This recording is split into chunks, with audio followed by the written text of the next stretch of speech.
The only license I don't have is a hair license. Really? Yeah. Even though I told y'all earlier that you can get 10% off, Right. I get my 10% off because I showed up every day at the hair store and they know me now. But that's what they told me. You bring your license in, you can get this. And I'm like, I don't have a license. They're like, well, you in here every day.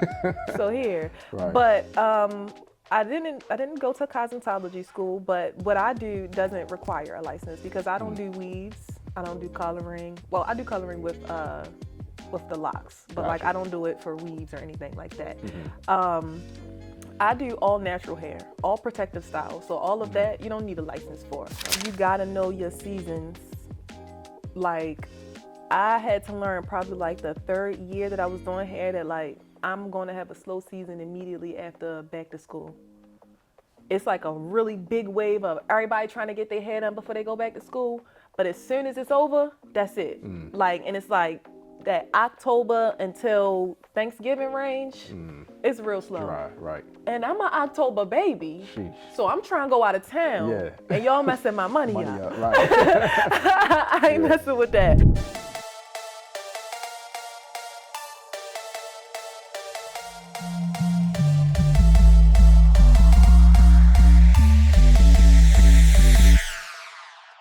What's going on, guys? You are now tuned in to Mind Your Business. I'm your host, Maceo Tendaji. This is a series where we interview entrepreneurs and creatives to give audience members like you insight on their day-to-day business operations and their creative process. Today we have a really special guest. I'm talking about a hairstylist, a fashion designer, trendsetter, trailblazer, truly one of a kind, the one and only Kera, aka Kerasmatic. She's going to give us exclusive access to her hair braiding technique and share a little bit about her background as a fashion designer. And I think she might be at work right now. So without further ado, let's step inside and check it out. Let's get into it. Let's go!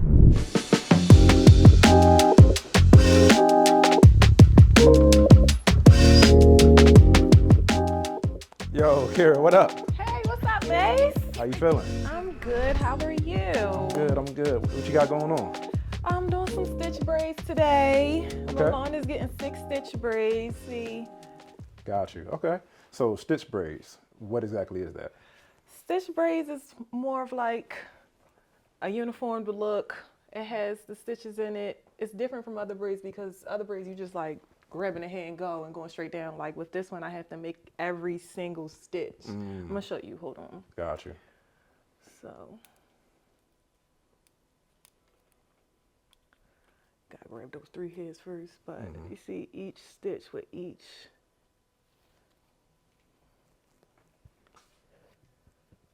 Got you. And how long does this style usually take to do? I want to say for a beginner, probably like 3 hours, but wow.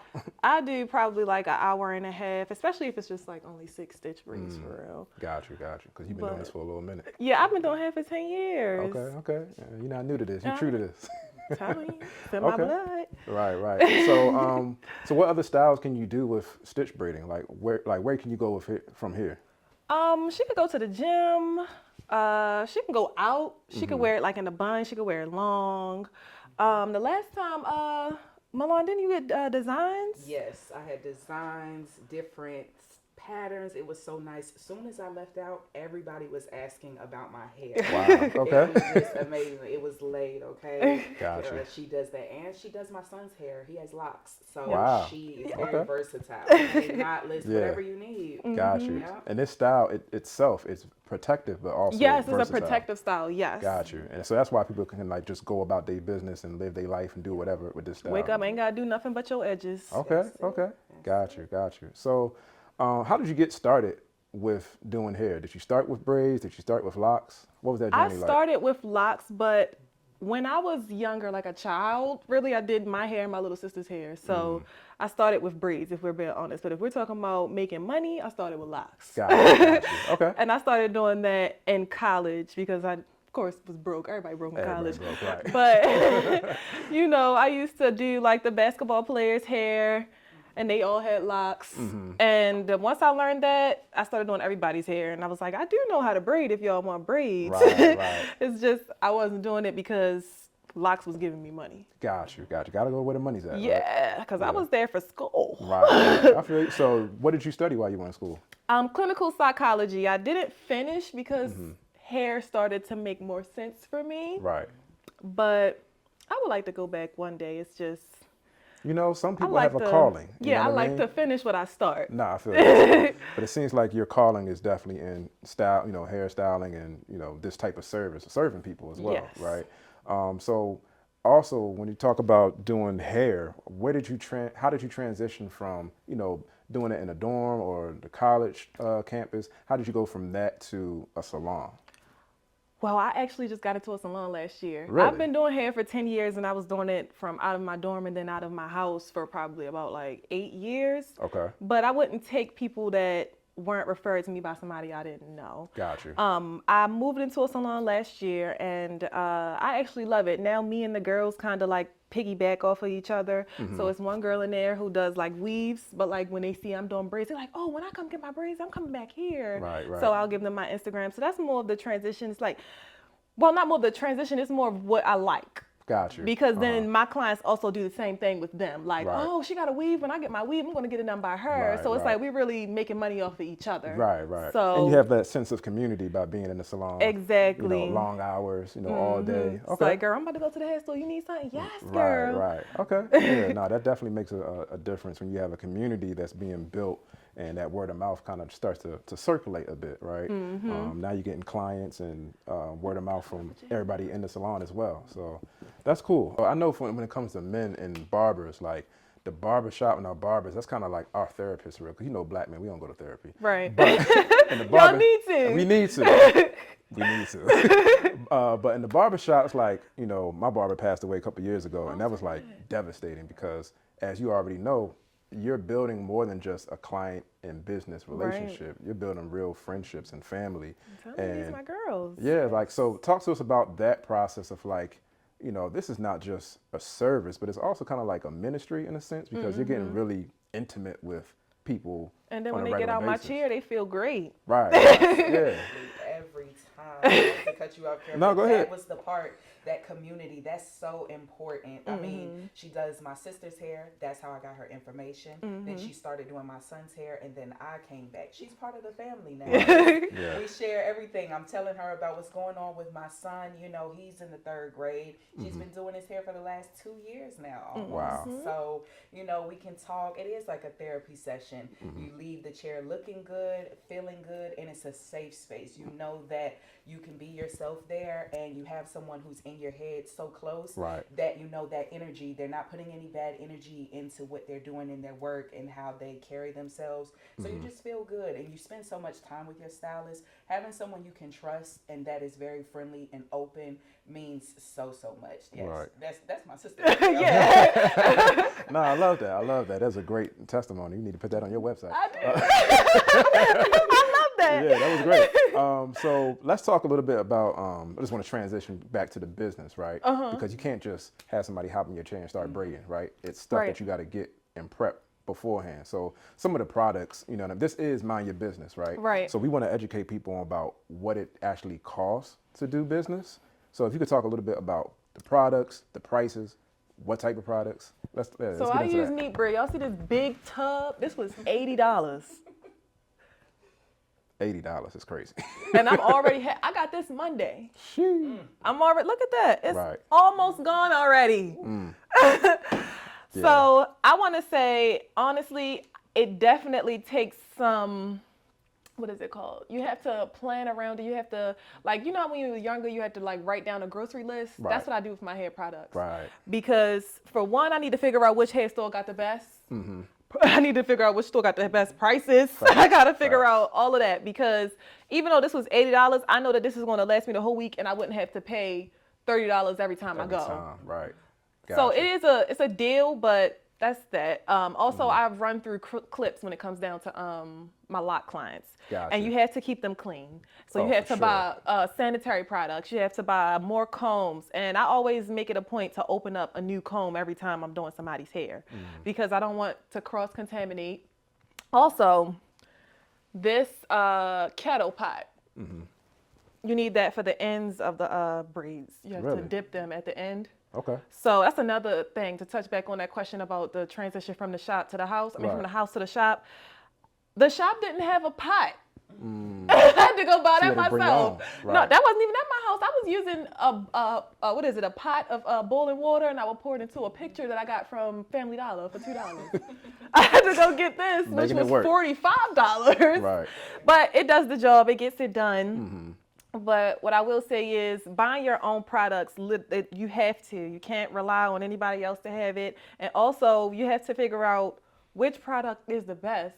Because not only is this product good for her hair, but sometimes I have to mix it with this. Gotcha. And it all depends on the course of somebody's hair. Right, Because right. somebody can have like lighter hair, or they can have softer hair, thinner hair. And some people come with like oils in their hair, and when it cross-contaminates with my gel, it turns white. Oof. So it's Yeah. like, then you have to buy the product that makes your hair not turn white. Right, You get what I'm right. saying? So you got to have all of these products. So you need to have money set to the side. You need to make sure that you have all of these things, so that way when it's time for you to get to that client and they look in the mirror, it's like, oh, flawless. Right, right. So it's a lot of preparation to get gotta to the spend final money to result. make money. Right, right. A lot of preparation, a lot of investment, a lot of research. I know you talked about getting the products for the right price. You know, I don't want you to give away no secrets or nothing like that. I don't, But you feel me? yeah. I can, because I Okay. know some girls, they don't really, they don't know. They don't know, right. So where do you get products, and can you get them in bulk? So you can get them in bulk. I use, what is it? I think it's Braid Wholesale. I got that from off of TikTok. But I don't use wholesale a lot because I'm very memorable because of my hair. All the hair stores I go into, I have a membership. Right, right. So they give me a card. Okay. And it's not like a credit card or anything. It's just I have to swipe it and then I'll get points. Got you. So every time I make all the way up to $25, I get to have $25 on whatever I buy. Wow, So okay. when my points get to 25, I can spend it. Right, right. But also, they be trying to get rid of certain things. So they'll be like, you need this, baby? And I'm like, throw it in the bag. Right, like, right. I'll figure it out. Right, okay. Yeah, so now we're So- talking about building relationships. Yes, right? you have to network. You have to put yourself out there. Like, make yourself memorable. Right. I understand, like, it probably was a little easier for me because people, like, they see me and they're like, oh, I remember her. She was Right. with the hair or whatever. But Yeah. it's like, go in there, speak. How y'all doing? You feel me? Come in there every day, be like, oh, I saw you yesterday. Just Right, make yourself known because they will give you a discount. right, for sure, for sure. They'll give you a discount. They always trying to make sure, like, oh, are you a hairstylist? And I was like, yeah, I am. And he was like, well, if you come with your license, you know, I can give you a discount. That's also another thing. If you are a licensed hairstylist, any hair store in Baltimore will give you 10% off.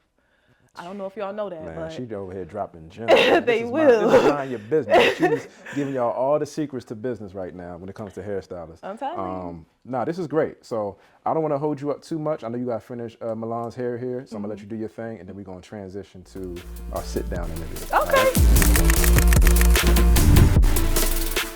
All right, Kira. So talk to us a little bit about your fashion. I know we already talked about the hair, but talk to us about your background with fashion design. Well, my grandmother taught me how to sew when I was younger. She actually made my prom dress, and I won prom queen too. But she made my prom dress, and I helped her, of course, because she was an old lady, so I needed her to understand I needed my stuff to be cute. Right. Not back in the day cute, today cute. Right. But she taught me how to sew, and then once I got like of age and was kind of doing my thing with the hair, I took a class on how to make a bubble coat. And after that, like of course I recorded and did my content, and people were like, oh, I can't wait for you to make something for me. And like now I make people's prom dresses every year. Really? And it's fun, but I literally only like making stuff for myself. Really? Yeah. I'm sure you'd be busy during prom season. Yes, I like making things for people who want me to use my own creativity. Right, right. But I do like doing simple things too. Yeah. I feel like sometimes the client can take the fun out of it if they got a lot of demands, and now you're not an artist creating from your own, from your own heart. Now you're like trying to just meet their demands. Yeah, So I'm just mimicking something. exactly. But honestly, it pays the bills, so I ain't mad at it. I was about to say, but I prom like season- creative control. Right, yeah, Yeah. for sure. And prom season is just, one of those times of the year where it's like, the money's gonna be there every year, so like you can kind of bank on that, you know what I mean? So let's talk about your own creativity, right? So I want to get into the mohawks. I'm a fan. Like, I Okay. love the mohawks. Thank you. How did that come about, and what is that process like when you set out to make one? Well, I actually just changed my hair this morning. My hair was orange when I woke up, and it's blue now. But I was about 13. My mother was getting her hair in these mohawks. They were smaller. They were, I don't know if y'all remember like 2010 Rihanna when she had like the short cut and sometimes it'd be curly. So my mother like did like a play on that, but she made it like a mohawk, and hers were black. And I loved it. Right. And she was like, so what do you want to do? I know you want your hair cut. Do you want it to be like cutting like a bob, or you want to cut like mine? And I was like, I want to cut like yours. Right. And she let me go to her hairstylist, Maceo, and she did my hair. And then I didn't fully take it on right there. It was just once I knew I was cute with it, I was like, all right, I'm gonna get it here and there. But once I got to college, it became mine. Right. That's when I started to change the colors. That's when I started wearing it all the time. Like, I had a few little shortcut styles before this. Like, I had the little swoop. Right. I had the little, what is it, like the bowl cut that you got like the shape up in the back. But after that is when I started doing the mohawk all the time, and it just became my identifier. Yeah, for sure. It's definitely like your trademark. How has that helped you as a business owner? Because I know people be seeing you out and be like, oh, that's shorty with the mohawk that do hair. Right. That's exactly what they say. And it's like, I want to say, for one, I love it and I hate it. It's like a bittersweet thing. Because I can't hide, for one. And for two, I can't seem to get things done in a timely manner. Like, if I would go to Towson Mall, they're like, oh my God, that's Kara. I know her. I said, yeah, it was just orange. What happened? Right. They want to talk about it. And I'm like, it's cool. But then like right then and there, I can sell myself to them. That's why I like it. Right. Because not only do you know I do hair, you don't know all the type of hair I do. Like, I'm talking to you, but then you're like, oh, my son has locks. Like, I didn't know you did locks. I thought you only did braids. And it's like, no, I do locks. Wow, yeah. That's where I started at, Stank. Like, I need you to get that. Right. But, like, for an example, the other day I was in Towson Mall, and this man, he like stopped me and was like, I love your hair. I'm like, no, I love yours. And he had locks. And he became my client. Wow. Literally like 3 days after that. That's crazy. So. Yeah, I tell people all the time, like, your branding, you're not only branding yourself with your hair and how you do hair, but you're branding yourself with your own personal brand. Right. So like how you walk out the house and present yourself, that is kind of like your walking billboard. Like, you are your own billboard. Absolutely. Right. I know a lot of people try to do that thing where they're like, I don't want to be my brand, but like, I honestly didn't have a choice. Right. So it's like, the once brand. I became the brand, it was just more so like, I got to run with it because this is making me skyrocket. Exactly. And people want to use me for their stuff too. That's another thing that I want to say kind of helps me as a businesswoman, because people want to be like, oh, I want you to model my clothes. And I'm like, well, I can really personalize myself to your liking. Like, okay, so let's say you have like a burgundy sweatsuit. Oh, I'm doing my hair burgundy. And then it's like, now the shot looks amazing. Everything is matching. All the colors are coloring. And I'm just like, yeah, like, what else you need me to do? I got another mohawk in the car if you want me to put that one on. And it only takes me 10 minutes. Right, wow. Yeah, I've been doing it for a long time. Yeah, I was about to say, like, how long does that process take?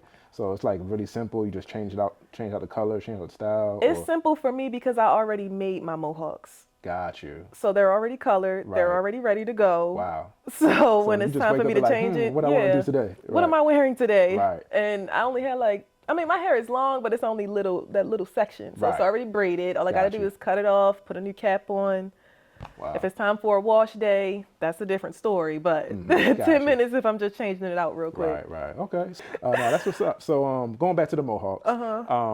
I saw that you kind of like, because you do for photo shoots with different photographers and you model and whatnot. And some of those photo shoots, you kind of like, you know, customize a theme around it, right? Yeah, and the myself. mohawks go with the theme. Yeah. Like I seen like you did the one shorty from Marvel. Yes. I was Mystique. Mystique, right. Yeah. Then you just did the Valentine's Day one with the roses and the mohawk. Yeah. And that was super dope. So like, where does that come from? Is that a collaboration process with you and the photographer, or is this all your creativity from your mind? I would say it's definitely a collaboration because the Mystique, I don't know if that was a bit of a collaboration because I wanted to be Mystique. Okay. And I knew all I had to do was my hair. I also did Poison Ivy as well. Okay. And I'll show you a picture of that. It's like I had the red mohawk and I made my outfit. Got you. With leaves and everything, and I made it very sexy. Okay. But the Mystique, basically, I collabed with my friend Olivia. She's a photographer, but the crazy thing about that photo shoot is that my skin wasn't blue. Like, I got my makeup done and it was blue. The sides of my hair weren't blue. My body wasn't blue. My hands weren't blue. My feet weren't blue. All Photoshop. And she did all of that. Wow. But all I did was pull up with a blue jumpsuit, Right. blue face, and an orange mohawk, and she did everything else. Gotcha. Now the rose mohawk, that's personally my favorite right now, because that's something new that I've done, and I wanna keep doing it. Right. Right. And it was so painful, y'all. Really? The roses? If they were like being pinned into your... They weren't even pinned, they were sticking into my mohawk. Like, I had a red mohawk, and I stuck it into, like, it wasn't being held in with anything, but it was in my scalp. Oh, wow. Okay. I kept it for 4 days, though. Sheesh.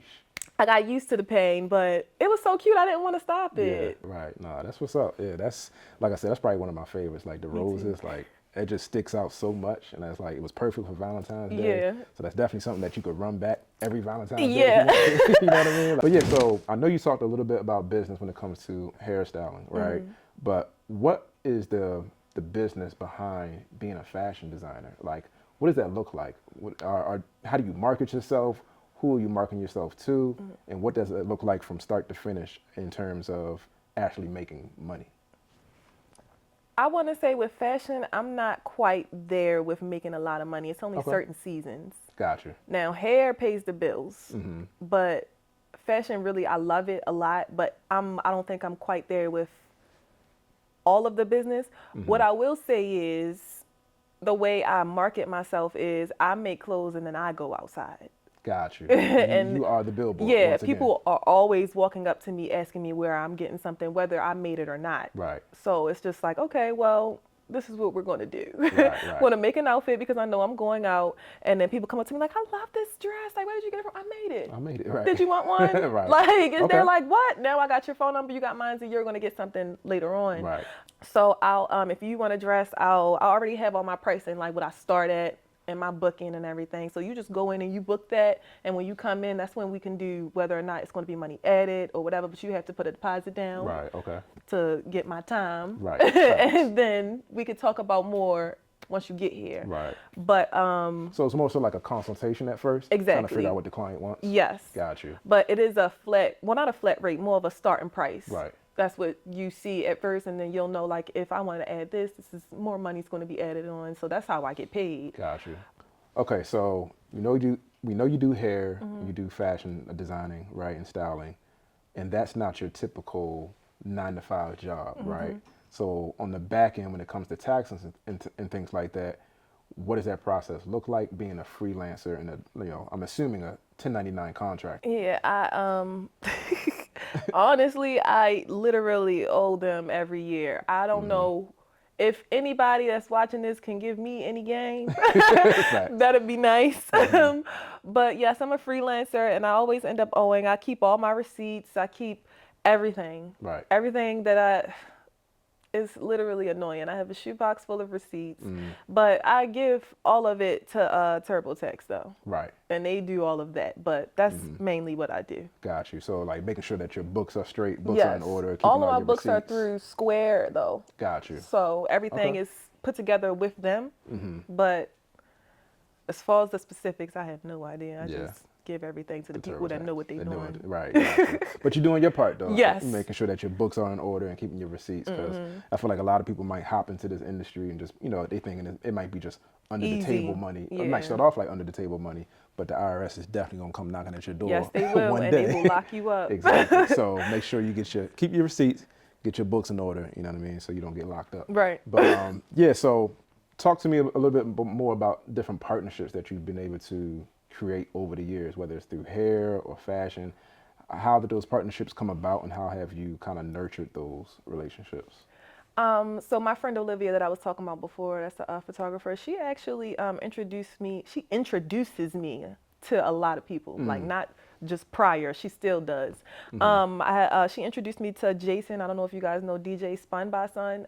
He ended up getting me a job working on We Own the City. Okay, dope. And honestly, I didn't even think I belonged there. Like, I'm not saying that I don't think I'm all that, but he made me really like notice it because he got me the job and I had it no matter what. But he was like, you have to put together a resume, like a hair resume. And I'm like, a hair resume? What the fuck are you like, Right. and I put it together and I realized, no, I'm actually qualified for this job. Like with all of my certifications and all that I've been doing for these past 10 years, I never put it on paper. Right. Okay. And when I did, I was like, oh, like I got this job off of nepotism, but I belong here though. Right. Like this is something that's up my alley. And I got to work for HBO. Right. That's major. I worked for what, like I want to say like 8 hours, and I got paid like $5,000. Sounds about right. I was like, I could do this. Right. Like, this is nice. So I met people on set, and then there was some people on set that I already knew that I didn't even know were in that field. Right. And I feel like the whole Baltimore City was on that film. yeah, it was ridiculous. I was like, what are you doing here? But I've of course, like I networked. I got to know people, and I started doing like, you know, local rappers' hair. That was cute, but like being a pretty female messes it up sometimes because men are men. But that's how I've nurtured it. I've ended up just like doing people's hair that were on set. So we have 2 pieces of yours on display today. Can you talk to us about, let's start with the painting. I know that's your favorite. Yeah, this is my favorite one. Basically, one night, my cousin and her boyfriend asked me to come out to see Jada Waiter. Jada Waiter. Jada Waiter's Lil Baby's baby mother. Okay. And she was at, I think it was Norma's. I don't even remember what club. No, it was Lust. She was at Lust nightclub. And I was like, okay. I made this dress in like 2 hours. What? It's really not, it's not much, honestly. It's very see-through. But I got this fabric from High Fabrics in New York. The feathers were just giving so much. I was like, okay, this is going to be beautiful. And I ended up going out and buying some shoes from, I think it was like Mad Rag, and I put some feathers on the shoes too. Okay. And I'm going to show you the picture of me in the outfit as Gotcha. well. I was giving. But this was very fun. And then this dress over here, I made that to go to my friend's birthday party. Okay. And it's really pretty, but it's one of those dresses that I'm gonna have to sell because my boobs cannot fit in it. So I always have to. Got you. Okay. Cool. So like, the inspo for this one, how did this come about? I just needed a dress to wear. Just needed something to wear. Got Yeah, I didn't have any inspiration. I just was like, I need to make something quick because I didn't have a dress. And also, literally, the stuff that I make, it's because like I'm about to go out. Like somebody is asking me to go somewhere. I don't have enough time to go to the mall. Right. And I've accumulated so much fabric over the years for no apparent reason. Wow. Like, it's so much fabric in my house right now, and I haven't even made anything out of it. So that's why when somebody asks me if I could do something, I can just go right and do it because I already have stuff in my house. Right. So I was just like, I have to keep doing that. I have to keep buying fabrics because. So you got fabrics and mohawks. It's all around the house. All around the house. Wow, that's all what's up. around the house. You're always ready. Yep. Stay ready and gotta get ready. Gotta get ready, right. Okay. So you also teach. You teach people how to do hair. Yes. Talk to us a little bit about that. So I have a stitch braid class and I have a lock class that I do. So one-on-one stitch braid classes are $425 and the one-on-one lock classes are $355. And the stitch braid class, it comes with a hands-on experience. It comes with a mannequin. It comes with precision combs, and it also comes with 2 of the neat braid jars. Yeah, Gotcha. the products.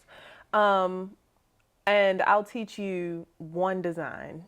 So you can learn a heart, a butterfly, star, whatever you want to learn.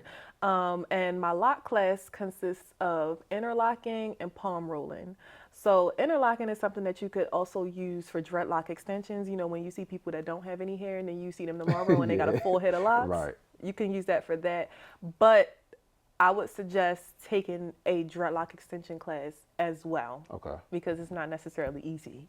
And both styles are very tedious. So I always tell them, make sure you want to do it.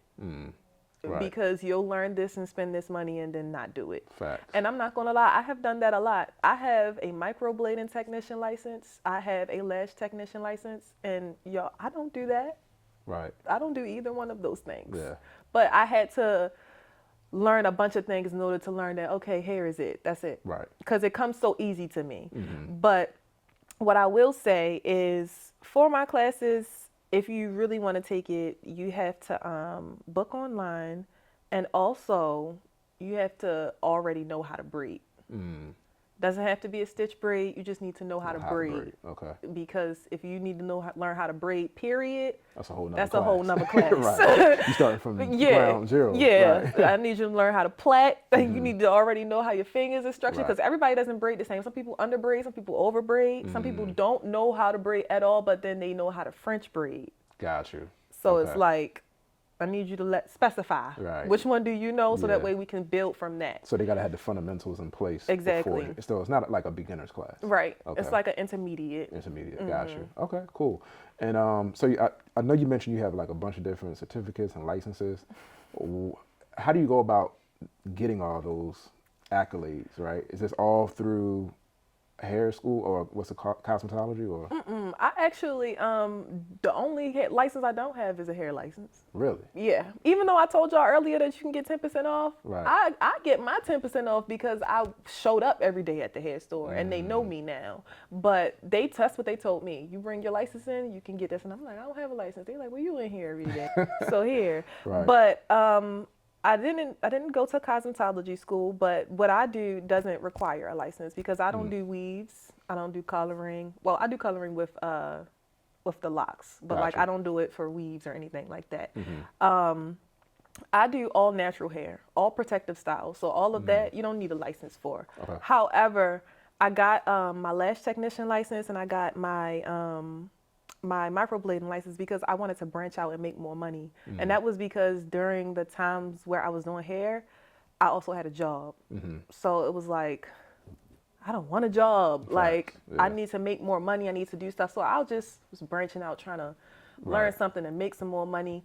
And I just had people around me who supported me and was like, yeah, I'll pay for this so you can get that. And I'm just like, great, because I ain't got it. But I got those certificates, and I learned very quickly that I didn't want to do it, because those two certificates, lash and microblading, are tedious as well. Right. That's why I'm saying, like, if you're going to take a class, make sure you want to do it. Yeah. But because I have it and I don't use it. Yeah. And both of those classes was $900 and $1,600. So it's just like, I'm just wasting money. That's rent. Right. But, yeah, I mean, you could look at it that way, but I always tell people you got to keep exploring to figure out what you like to do, and what you don't like to do, right? It's, all of that is kind of like pushing you in the right direction. Right. Right back to, you got to spend money to make it. Exactly. Yep. And I also see like the common theme of just being a good person, nurturing your relationships, and also making sure that you stand out. Because when you walk through that door, they don't care that you don't have the license. You know what I mean? They like you said, you're showing up. Right. You're studying the craft. You're true to the craft, and people acknowledge that. So I think people, you know, like you said, rallied around you and support you, even, you know, in your times of need. Everybody talk about the highlight reel, and like, you know, that's all social media is. We showing our best stuff, right? But I always like to tell people, if you're trying to go into business, I like to start off with the adversities, right? The hardships. What are some of your hardships that you had to face and overcome? Number one, you gotta know your seasons.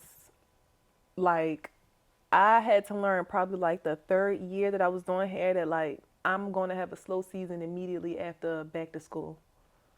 It's like a really big wave of everybody trying to get their hair done before they go back to school. But as soon as it's over, that's it. Like, and it's like that October until Thanksgiving range, it's real slow. Dry, right. And I'm an October baby. Sheesh. So I'm trying to go out of town. And y'all messing my money up. Right. I ain't messing with that. So that was a very hard challenge. And sometimes I'm still like teeter-tottering with it, because like I went through a spell where I didn't have a car, so I couldn't do like Instacart or DoorDash to like make that extra coin. Right. So then I ended up getting a job, and I was irritated. That's where I'm at. I was irritated. I can't stand working for other people. Yeah. But I ended up doing like a seasonal job. Got you. So just to fill in the gap of the slow season. Yeah, just to fill it in. But sometimes I'll just quit. And I know that's not right. I know it's not. But like I said, I was definitely that child that questioned authority. So it's like, bro, You want me to do what? I'm not doing that. I got other stuff to do. I could literally make what you're giving me today in an hour. Exactly. Please. Yeah. Like you're not talking the to a math regular gonna be bitch. mathing at most and jobs. Money and ain't money and either. Right, So it's like I don't like that. You have said something that made me think about health insurance. Okay. Right? A lot of people don't want to leave their jobs because they don't want to give up the benefits, right? When you're an entrepreneur and a contractor as yourself, what are some other options or solutions when it comes to health insurance? I mean, I am a Blue Cross Blue Shield, and I've been paying that out of pocket. I don't have any what is it called, like The Medicaid hookups. or nothing like that. I just pay for it out of Gotcha. pocket because I like my health. Right. Yeah. I had health issues back in the day, not really bad. Like one time I passed out because I do dumb stuff like not eat all day. Yeah. Well, a lot of entrepreneurs do. Yeah, like I'm working, I'm on my feet as soon as I wake that's up. me right now. Yeah, like so I have to make sure everything is straight because I went to the hospital after that and my bill was crazy and I was just like, I would much rather pay like the $40 every month before I do the 400. The 400, right, for a 15-minute visit or whatever, yeah. And there wasn't even nothing wrong with me. I was just hungry. Right. I could have told myself that for 400. Yeah, that's wild. Like y'all geeking. Yeah, but that's like a lot of people's fear of leaving their job is, oh, my benefits. But it's like your benefits is just like, bro, you're still paying for it. You get that? Either way. Like they still taking paying it out of your check before you get it. Before you see it. It's like, are you not responsible enough to do it yourself? Put it on auto pay then. And that's what I had to do. Right. Because at one point, I had to do it. Right. And I ain't got my rent on auto pay yet now. I ain't that grown. But now my car insurance, that's through my mom. I make sure I give that to her. My what did you just call it? My health insurance. That's on auto pay because I just feel like I will forget about it. Facts. I will forget about that, and my dental and my vision is on auto as well. Gotcha. But sometimes my vision, I be having to cut that off because my mother does pay for my contacts. Okay. So. Gotcha. That's okay. Yeah, I'm 28 and my mother still help me out. I don't care. As long as you can get that help. I will take the help where I can get it. Exactly. But I like what you said about being responsible and having a budget set aside for health insurance. You have to. Like you said, either way they're gonna pay for you paying for it. So it's like I don't get the whole like I'm scared to do it because my job takes it out. It's like that's just a lack of responsibility. Yeah. It's like, okay, you don't see that money, so it was never yours. It was yours. It was. And you paid. Yeah, you paid it. You just didn't see it. And it's like, I think that's a lot of what the entrepreneurs are going through. It's like, I didn't realize how much money was being taken out before I saw it. It's like, no, you're seeing all of this extra money, but you still have to give that. Yeah, you still taxes got to get paid. Taxes got to get paid. Your rent got to get paid. Health insurance. What else did they used to put in the, they used to take out? Social Security. Social Security, all of that. Yep. Like, I don't have a Social Security set aside, but I do have, Square has like this percentage that they take out and they put into a savings like a for retirement me. Fund? Yes. Right. And I can touch it. I think that's the only thing that's kind of different is I can take it out if I want to. Right. But I had to give myself like a conversation, like, listen, don't touch this money. Yeah. Like this is discipline. This is it. Right. If this is gone, you're out. You're out of here. This is it. Like you have to leave that money over there. And my best friend used to always tell me, he used to be like, save your money because your money will save you. Right. And I had to learn that. That was a very hard lesson. But I got it now. No, if you want your life to be structured the way a job would have structured it, you got to do it yourself. Yeah, it's like, you want to work for yourself, really work for yourself. Do that shit. Be your own boss. Yeah, be that boss because that person is just going to not care about you and do whatever. And let's say you just get fired, then what? Right. Yeah. Now what? What you going to do? What you going to do? Now you definitely ain't paying health insurance. It's not even an option. You feel me? So you might as well just get it together. Right. That's real. I appreciate your transparency around that. This is why on Mind Your Business, we like to have these tough and difficult conversations. We could talk about the fashion and the hair and the lifestyle all day, but here on this show, we got to give people the real. So I appreciate that. No problem. Yeah. So to close things out, I always like ask my guests to leave us with a word of wisdom. What would you tell an aspiring hairstylist or fashion designer? Maybe they're in high school or fresh out of college and they're trying to find their way. what's your advice to them? Always be teachable. You don't know everything. You don't, and you never will. There's no way for you to possibly know everything. If somebody is trying to give you some game and you feel like, oh, I already do this, like, listen, because you might take something and really learn something from that. Always make sure you have yourself. Like, I get, when you're a service provider, you're making a lot of money during the day, or you feel like, oh, I can spend this money here to come back tomorrow. You don't know that. Cancellations are crazy these days, and life be life, and life ain't just happening to you. Yeah. You feel me? Like, something could happen to somebody else and they can't pay no more, and then what? Now what? Right. Now you don't have that money and you just spent all your money. Make sure you're saving your money. I gotta say that to myself too. Make sure you're always saving your money. I already said always be teachable. What's another thing? Be happy. Like, I know, like, everything isn't all peaches and cream, but, like, you're here, you're doing this for yourself. That's another thing. Make sure you're doing it for yourself. I know some people, like, have kids and they're like, I gotta do this because I got this. Make sure you're doing it for yourself too, because then you'll put a little more oomph into it. You get what I'm saying? It's like, I gotta make sure I was about to cuss again. Gotta make sure my stuff is straight. Like, you feel me? Like, I had to wear this dress. You feel me? So it's like, it can't just be thrown together. Can't be janky. Like, when you do your stuff, make sure you put that extra love into it. Make sure all of your clients are taken care of, so that way ain't nobody putting you out there on Instagram saying, don't go to this person. Like, yeah, no, I love that. I love that. that's what I can say. Yeah, I love that. So being humble, being teachable, and self-love and self-respect. That's what I got from that. Yes. So, yeah. Well, Kira, thanks a lot for joining us and showing us about your hairstyling, your fashion, your whole background, your history, and the wild antics on social media. Really appreciate you stopping by. No Let the problem. people know where they can find you, where they can follow you, and book you. You can follow me on Instagram at Kerasmatic, Kerasmatic. It's Kerasmatic everywhere: Twitter, TikTok, Instagram. And my site to book is Kerasmatic. Oh, who was that? It was Kerasmatic. Kerasmatic.as.me. And it's also plugged into my bio in every social media platform. All right, cool. Y'all heard it here first.